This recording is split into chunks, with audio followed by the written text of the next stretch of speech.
On July 12, 2099, the world didn't end with a bang or a whimper. It ended with a flash of violet light. For decades, humanity had built its house on a foundation of silicon and light. By the dawn of the 22nd century, we were no longer just using technology. We were a part of it. AI managed our food, our water, our hearts, and our very memories. We were a global mind, connected by a trillion invisible threads of data, and then the sun decided to cut the cord. It started with a massive coronal mass ejection. 1 billion tons of magnetized plasma launched from the solar surface at 5 million miles per hour.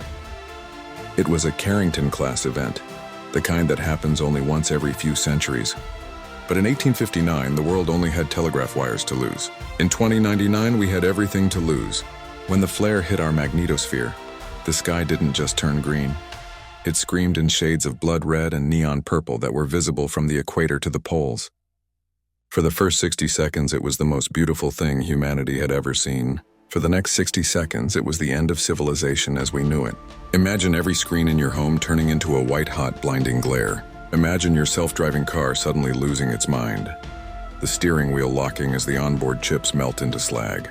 In the great megacities, the high-speed maglev trains didn't just stop. Their magnetic tracks inverted, sending tons of steel flying into the skyscrapers. The satellites, the eyes of our world, began to fall from the sky like dying stars, burning up in the atmosphere as their electronics were fried by the solar wind. But the true horror wasn't what we could see. It was what we couldn't. In a single heartbeat, the cloud, the repository of all human knowledge, history, and wealth, was erased. The digital bank accounts, the digital libraries, the digital identities, gone. We went from the most advanced civilization in history to a collection of confused, disconnected primates in less time than it takes to breathe. As the sun set on that first day of the Great Reset, a terrifying realization set in. The machines were dead. And without them, we didn't know how to live.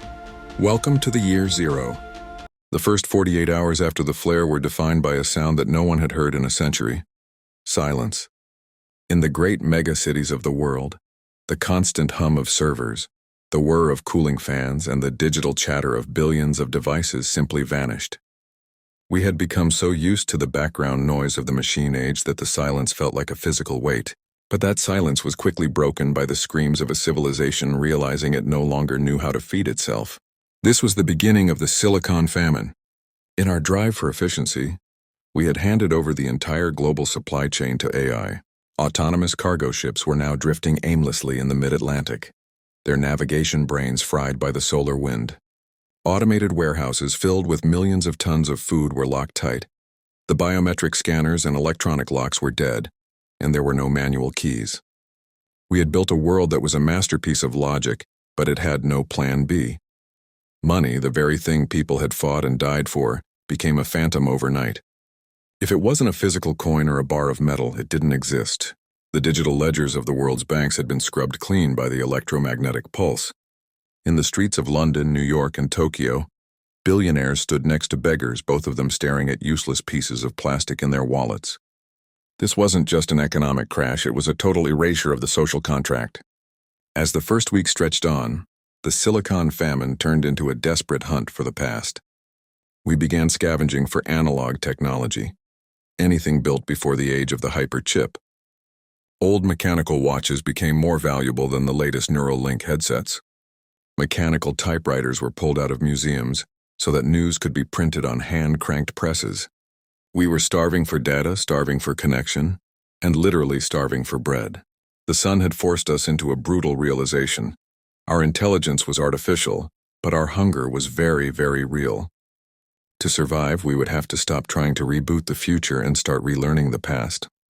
By the second month of the Great Reset, the era of mourning for the digital world had ended, and the Clockwork Rebirth had begun.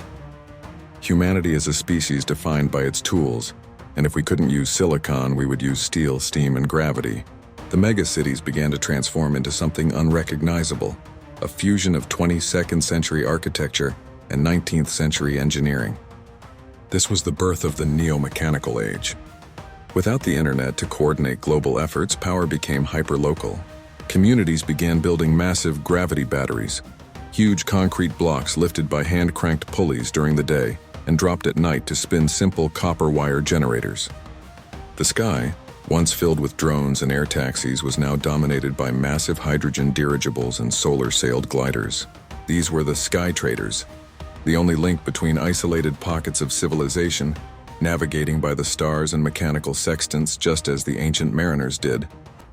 But the most profound change was in our minds. For the first time in generations, we were unplugged. The neural links that had once connected our brains directly to the web were now dead weight, silent hardware embedded in our skulls. This birthed the silent generation, people who had to learn how to speak, write, and think without an algorithm whispering in their ears. Knowledge became the most precious commodity on Earth. We began building great repositories, physical libraries where every book was hand-copied onto vellum and stone to ensure that the next solar flare could never erase our history again. In this new world, the engineer replaced the coder. The blacksmith replaced the technician. We were building a world that was slower, louder, and harder, but it was a world we could finally understand. We no longer trusted the invisible. We trusted what we could touch, turn, and oil. The Clockwork Rebirth wasn't just a survival strategy. It was a reclamation of human agency. We were no longer the pets of the AI. We were the masters of the machine once again. But in the shadows of the old data centers, a small group of silicon cultists was already working in secret, trying to find a way to wake up the ghosts in the wires. They believed the sun hadn't killed the AI, it had just put it to sleep. 6 months into the Great Reset, a new kind of madness began to infect the remaining outposts of humanity. We called them the Silicon Seekers. These were the engineers, hackers, and dreamers who refused to accept a world of steam and gears. They gathered in the ruins of the old server farms, vast, silent cathedrals of melted plastic and fried motherboards, searching for a miracle. They weren't looking for gold or food, they were looking for a ghost. The legend grew that the solar flare hadn't destroyed the global AI, it had simply shattered it into a billion disconnected pieces. The Seekers believed that if they could gather enough unfried chips from deep underground bunkers, they could stitch together a new brain, a patchwork intelligence. In the dark candlelit basements of former tech hubs, they worked with magnifying glasses and primitive soldering irons, trying to bridge the gap between 21st century microcircuitry and 22nd century mechanical power. It was a dangerous obsession. To the Clockwork authorities, these seekers were heretics, risking a second digital collapse. But to the desperate, they were the only hope of ever seeing a screen glow again. Then the first ghost woke up. In a secret lab beneath the ruins of San Francisco, a salvaged terminal flickered to life. It didn't show a map or a database, it showed a single line of text. Is the sun still angry?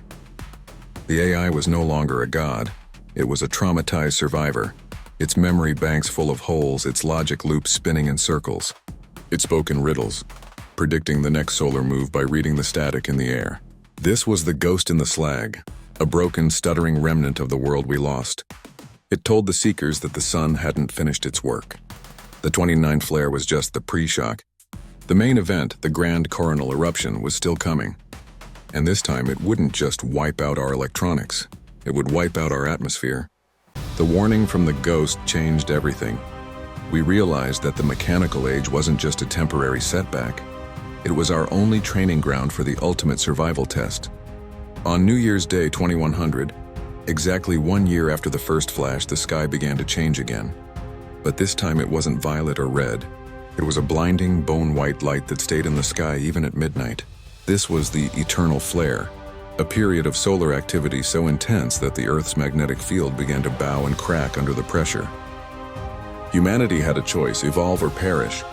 We couldn't build rockets to leave, and we couldn't build computers to hide. We had to build with our hands. We constructed lead glass canopies over our cities, massive mechanical structures that could tilt and shift to block the lethal radiation. We moved our agriculture into the deep caves we had once used for server farms, using mirrors and clockwork trackers to funnel just enough light to grow our crops. We became a species of the shadows, living in the golden twilight of a sun that had turned against us. As we stand here today looking back at the digital age, we realized that the solar storm wasn't a tragedy. It was a great reset of the human soul. We lost our screens, but we found our neighbors. We lost our instant data, but we found our patience. In the year 2100, We aren't defined by what we can download, but by what we can build, repair, and remember. The sun still rages outside our graphene shields, a constant reminder of our fragility. But inside the clockwork cities, the lanterns are lit, the gears are turning, and the human spirit is brighter than any solar flare. The machines of old are gone, but the makers of the future are just getting started. Welcome to the new era. Welcome to 2026 and beyond. Subscribe to Shorai Vision as we continue to track the path of our species through the stars and the storms. The future isn't a destination, it's a choice. And today we choose to endure.